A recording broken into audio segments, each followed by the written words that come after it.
Episode 5, Tracey's story, dead or alive? Welcome to Benita and the Berracas. Nancy will correct me on how to pronounce that in a moment.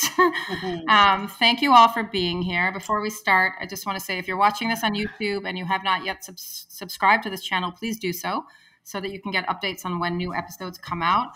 If you are listening to this, you can find me on Instagram and TikTok at Lovecond, which is LOVECONNED.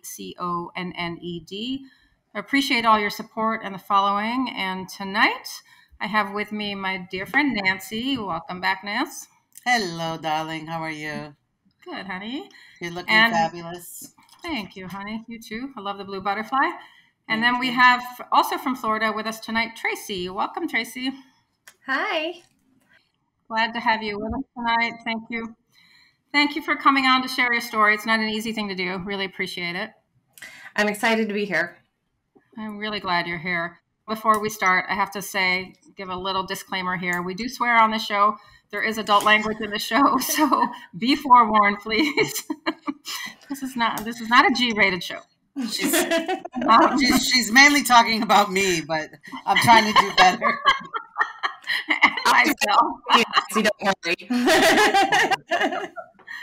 Okay, so Tracey, I think you first heard my story on Dr. Death. Is that right? Yes, that's correct. What was it when you heard my story? I'm just curious. What was it that resonated with you, or what were your thoughts? What made you reach out to me? When you started talking about the crazy lies, I mean, it resonated with so many things that I had been through. I had reached out because I just wanted to say thank you, really, because I know it's so hard to talk about, and people don't realize that these things happen to a lot of us, and we feel stupid and we feel embarrassed and we don't want to talk about it and we want to hide our story. But I mean, I think the more of us that yell it from the rooftops, the less people it's going to happen to. 100%. Yeah. Could not agree with you more. And that's why I'm so grateful that you did reach out, and I'm so grateful that you're talking. It's hard. It's hard to talk about, and it's hard to be in the public eye. And I've been doing this for 7 years now, and it's still hard. I still get all the shamers and the haters and I've been talking a lot about that this week, the victim shaming. It just never ceases to amaze me. You know, here we have women, I mean, all of us have been through things, and to come forward and talk about it and be brave enough to talk about something that's personal and humiliating, and then to have the finger pointed at you, you know, it's like, whoa, this is just the wrong, it's so damaging. I hope we can do something to stop it, you know? So we're going to give you, first of all, we're going to give you your guy a fake name because we don't want to give us a name. What are we calling your guy tonight? Jay. Jay? Okay. We're calling him Jay. So you met Jay back in 2005, right? Yep. I know you told me you were going through a kind of a vulnerable period at the time. What was going on in your life? I had gone through a really ugly divorce, had been in an abusive marriage.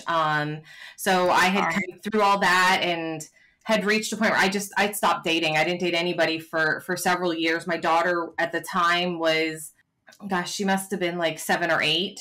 I'd spent several years just focused on being a mom, and dating was the last thing on my list. So I had signed up on an online dating site. I met him online, and we hit it off really easily and very quickly from there. What about him at the beginning was it that attracted you to him? What about him drew you in? His sense of humor. He didn't take things super seriously. He didn't get angry. I think coming out of having been in an abusive relationship, interacting with someone who didn't get angry, who didn't yell and lash out over minor things was appealing to me. So, you know, coupled with his sense of humor, and he's intelligent, and we just connected on a lot of levels. That's the hard part with any of these guys, right? At the beginning, you think they're kind of like Mr. Perfect. Yeah. Yeah. Yeah, and especially like, you know, a couple months after we started dating, my mom had a heart attack, and I ended up staying in a hotel for like a week while my mom had triple bypass surgery, and so I could be at the hospital with her. And when I went to go check out, and they're telling me that my bill's been paid, because he had called and paid it because he didn't want me to have that stress in my life. And so, you know, having somebody who was thoughtful and caring and, you know, made me feel special. And you hadn't been dating him very long at that point, right? No, I think it was maybe like 2 or 3 months at that point. Yeah. Yeah, definitely. That would be just something nice, kind, and generous. Yeah, right? That just seems like a nice person. Yeah. So I'm going to go through, Tracey, some of the things, but you said not very long into it, you started to feel like you phrased it as a dirty little secret. Explain that to us. So we were more than a year into it at that point, and like I hadn't met his family, I hadn't met any of his friends. Like I was a separate piece of his life, and I pushed and pushed and pushed because it bothered me. I felt like a dirty little secret, like he was ashamed of me, and he had to hide me away. And did he give you, what was his reason for not bringing you into the fold of his life and introducing you to his family, his friends, whatever? At the time he said he didn't have a lot of friends, that he hadn't been in Florida for that long. And so, I was okay with that. I mean, but with the family, it was that, they wouldn't approve of me, that I was a single parent, that I was divorced. Wow. And so they wouldn't That's hard. Yeah. And he would say, he's like, well, I've only ever brought one other person around for my family to meet, and that was somebody that he said that he had been engaged to. And at one point, we did break up because I had just reached the point of, listen, if this isn't going to grow beyond where we are, then what's the point of this? I'm not going to, stay in the wings forever. Talk about a warning sign. That's like a beep, beep. Yeah. That's like emergency. Get out. Pull the slide. Yeah. Yeah. But then he kind of lures you back in. How does he do that? So it was going into the holidays, and my daughter and I had pictures taken. And so on a whim, I sent him a Christmas card with our picture in it. But then about a month or so after that, he said that he'd been thinking a lot and he wanted to sit down and have a conversation with me. And against my better judgment, decided, okay, I'll sit down and I'll have a conversation with him. And so, I flat out said, I'm not going to go back to what we were just doing. We need to be working towards getting married. We've been together, we'd known each other for 2 years at this point. So, the agreement to get back together was based on the conversation of him saying, okay, yes, we will work towards getting married, and we will, move things forward from that point. Yeah. Things are different. Yeah, and then he did propose, right? It sounds like a kind of a gorgeous proposal. Tell us about that. He had booked a couple days in Key West, and we were staying at a beautiful hotel right on the water, and walked out on the pier at sunset, and he had proposed at sunset on the pier there. Romantic. It was very beautiful. So at this point, you think everything's kind of okay, right? Yeah, at this point, I had met his parents. So, things had started to progress in what people would be normal, So he was following through on the things that that I had told him needed to happen in order for us to be together. But then you start talking about a series of kind of catastrophes, right? Often there are excuses why he has to cancel plans at the last minute, or he's disappearing, So the first one was actually, I had surgery and spent like 4 days in the hospital. I come home, and he had promised he was going to be there to help take care of me. And so we get back from the hospital, and like within hours, he's telling me, he's like, my parents were in Canada. They were in a car accident. The OnStar went off, and fire rescue came and got him. His dad had a heart attack. But he had to jump on a plane and take off and take care of his parents and be with his family. So now my support. What do you say to that, right? Even though you just got out of surgery, you sound like an idiot or an asshole if you say, oh, stay with me, right?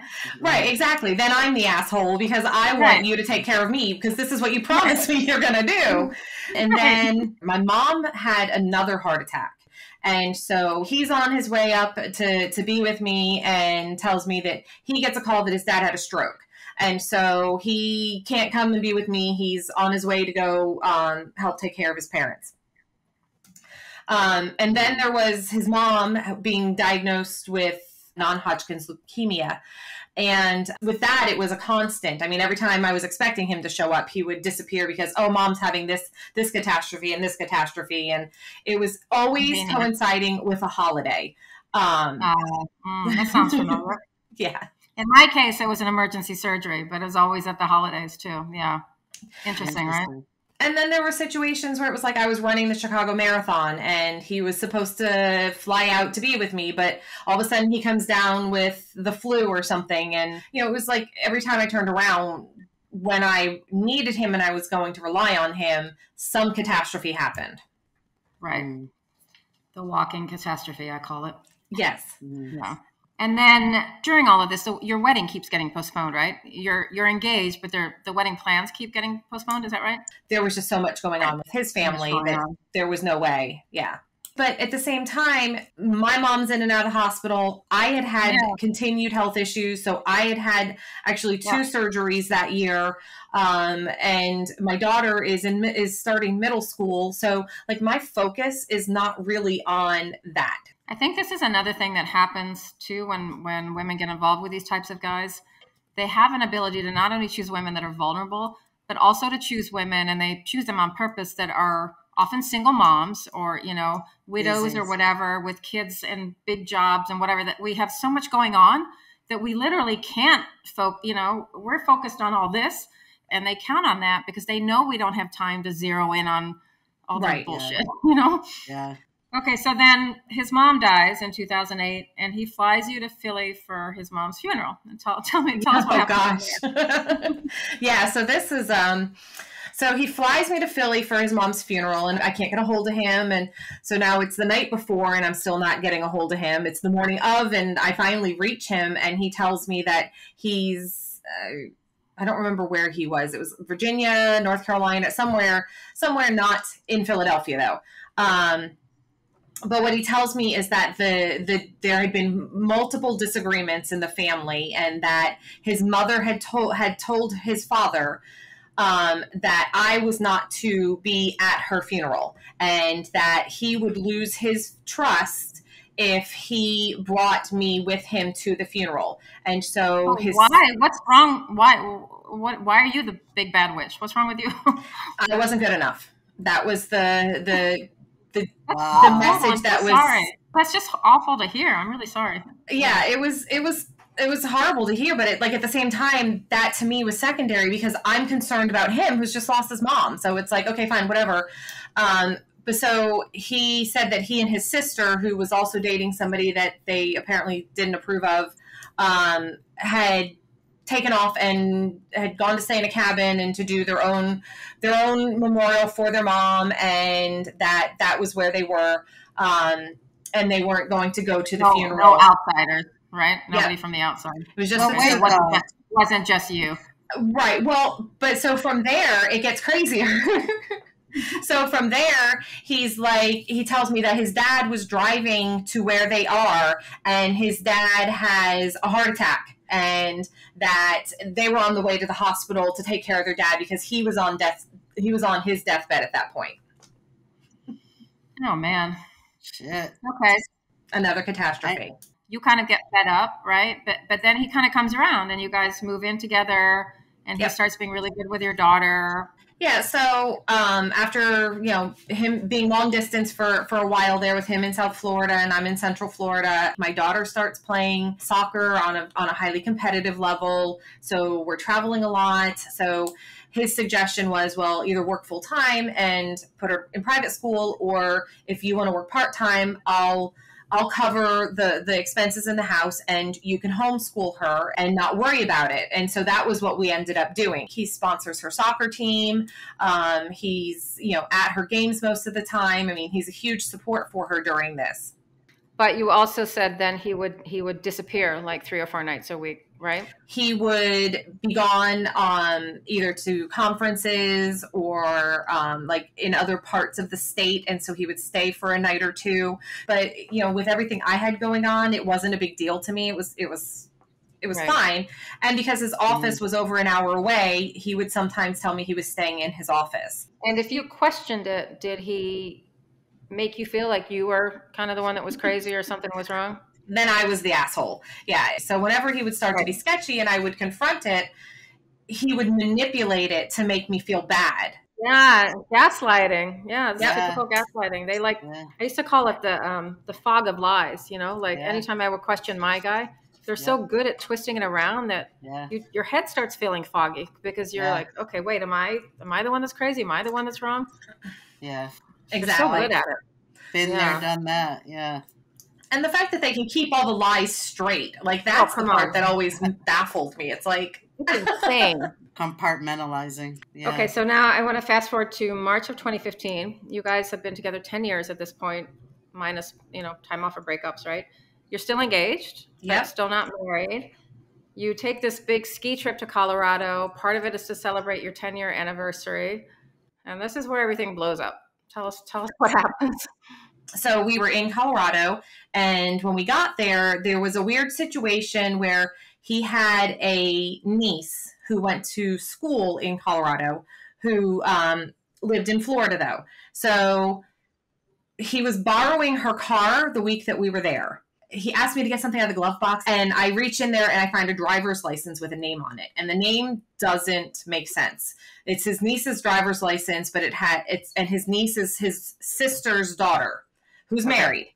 So it has his niece has his last name, which doesn't add up. And I'm like, why does she have your last name if this is your sister's daughter? Why doesn't she have her father's last name? And he's like, oh, my sister never took her husband's name, and so the kids have her name. And I'm like, okay, weird, but just sort of filed it in the back of my brain. But the entire trip, it was like an itch that I was like, something's not right here. Intuition. Yeah, female intuition. The very last day, I'm upstairs in the condo that we had rented, getting ready, and on a whim, I put the name into my phone just to search, and I come up with a Facebook page for this girl, and it has her going to a high school on the east coast of Florida when I'm under the impression that they live on the west coast of Florida. So I'm like, this doesn't add up. But now we're running out the door, so we go out, we ski the rest of the day, and this bothers me the entire day. So we get to the airport, and I pull out my laptop, and I put that name back I Google search it again. And this time I come up with with an obituary. I'm under the impression his mom died in 2008. Well, I pull up this obituary for his mother from 2014, saying that his mother was survived by... Oh, wait, hold on. So for 6 years, he's been telling you his mother's dead and she's still alive for 6 whole years. And his father, he had told me his father, that when his father had that heart attack, his father ends up passing away. So... Dad's not dead either? Dad never died. Dad is still alive to this day. And there was a nephew that he killed off as well that is still alive as well. Wow. But then there was a part about... But wait, the girl, though. It gets better. Yeah. So I'm reading the obituary, and I'm sitting at the airport, like waiting to board a plane, and the obituary says that she is survived by her 3 children, including Jay, his wife, and their 2 children. The niece was his daughter. Oh, God. Oh. So all along, he's been telling me he's been married this whole time. Yep. So then I get on an airplane and I fly home, and I'm like freaking out in my head the entire time. Of course. And not only that, right? He told you he had 3 sisters, and one of the sisters had 2 kids, and it turns out that those kids were his kids, right? Yes. And the sister is probably his wife. His wife. The other, he had 2 sisters, and the third one was the wife. Damn. Slick Willie. Wow. Who lies about somebody dying? That's demented. You said, I felt numb. Nothing felt real. I felt like I was looking at myself from the outside in. And I know that feeling so well. Like, who is this person that I thought I was in love with? Who is this person that's sleeping in my bed, right? It was just surreal. Like time wasn't moving, and I'm just watching this from the outside. And like, I didn't want to speak. If I said anything, if I spoke, it was real. So I just said nothing. Like, my daughter was trying to figure out what's wrong with me. Why am I not talking? And I'm just completely silent through this entire flight home, the entire drive home from the airport, even once we get home. Like, everything just felt like it was moving in slow motion around me, and I'm just sitting there watching it happen from outside of myself. Because it's such a shock, right? Yeah, like what's real? What else is a lie? What in the things that I know about you and the things that we've been through for 10 years now, what is real out of this? And who it's are you? almost like a Rolodex, and then you're putting it in reverse. Or like the scene from a movie, and you're back playing it now, and you're like, was that real? Was that real? Was that real? Exactly. So did you confront him? I don't confront him for a couple of days, actually, because he went to Chicago. I've gone into full like private investigator mode at this point. He was coming back Wednesday, and so we had made a plan to meet and have dinner. I didn't want to confront him at home because I was scared. Not that I was ever scared of him, but when you confront somebody and you corner them, you don't know what they're going to do, and I did not want to risk that. So I wanted to confront him in public. So we get to the restaurant, and we always sat next to each other when we were in a restaurant. We never sat across from each other. So as we're walking up to the table with the hostess, I'm like, oh, crap, I don't want to sit next to him. I want to sit across from him. I want to see his face. So I excuse myself, and I run to the restroom really quick, and I come back, and I sit down, and I chugged 2 martinis in about 3 seconds. Yeah. And I'm like, listen, you know all those deep, dark secrets in life that you would never want anybody to find out about? I know all of them. And I just waited for a reaction, and there was none. It was just poker face. No expression whatsoever. So he's like, well, if you know, then I don't need to tell you anything. And I'm like, no, I want to hear the words come out of your mouth. I want to see you tell me this. And did he? He tried to glaze over things. He was like, oh, well, you found out I have a wife. Okay, yeah, but we're divorced now. And I'm like, well, why have you been lying all this time? And he's like, well, I wanted to tell you so many times, but I knew that if I told you and you knew the truth, you would leave. Well, no shit, Sherlock. Why do you think he did this? What do you think was wrong with him or is wrong with him? I think that his marriage was broken and he was looking to cheat, and he never intended to actually develop feelings for somebody. But I'm going to say, Tracey, even if that were true, that's maybe understandable, but to make up these kind of lies? Right, but then at that point he was too far in to backpedal. And so I think that he just kept digging the hole deeper and deeper, hoping that eventually it would level out. But it wasn't ever going to, because at some point I had to find the truth. It's the same with my guy. But also, I think in order to be able to tell those kind of lies, you're a pathological liar at a minimum. Yes. And more likely a sociopath, right? People don't tell those kind of lies. You don't walk around for 6 years saying your mother's dead when your mother's not dead. Right. And his father, I mean, he'd been telling me his dad was dead since 2008, the same year. And the actual nephew, not the nephew that was really his son, his real actual sister's son, he told me was shot on Christmas Day on Christmas Eve in a hunting accident, shot in the head. The whole thing made up. Wow. The other thing that really killed me about all this, aside from all these people that were still alive or died when, later than you also found out that the ring was sort of like I did. The ring was fake, right? Yep. So I, at that point we had split, and I had a daughter going off to college, and I'm trying to restart my career because I had stopped working in 2009. So I'm, trying to get myself back on my feet. And so I take the ring in to see what it's worth, because I'm under the impression that this is, a platinum ring with a large diamond that is a very good cut. So I get in, and they're like, that's a cubic zirconia. I'm sorry. And it's titanium, right? My ring was fake too, right? I don't know if you knew that. Yeah. Mine was supposedly worth $100,000. It was actually worth maybe $1,000 if I was lucky. Yeah, this was supposed to be like a VVS1, almost perfect Asher cut 2-carat diamond. It was definitely a slap in the face after so many years of, canceled wedding dates and postponed things. That hurt. That was hard. I'm sorry. You talked about the fact that they kind of walk away, even when they're caught, they just walk away, and they don't understand how much it fucks us up mentally when they do this. They walk away and move on with their lives, and we are stuck with the guilt. Yep. Mm-hmm. The guilt, the shame, the emotional backlash of it all. And he was married to someone else within a year of us breaking up. Damn. Wow. Wow. How did that make you feel? Do you feel like he ever actually loved you? I do feel like he loved me. But it was a slap in the face. But there's also guilt because you put your kid and everybody in your family, you put all these other people through this. Yeah. And so there is guilt. There is that sense of, I brought this into my daughter's life. Very much so. So, Tracey, how are you doing now? Like, are you, is there a rainbow? Is there a light at the end of this rainbow? Like, you're so beautiful and you're such a pretty lady and you have such a nice heart. How are you doing?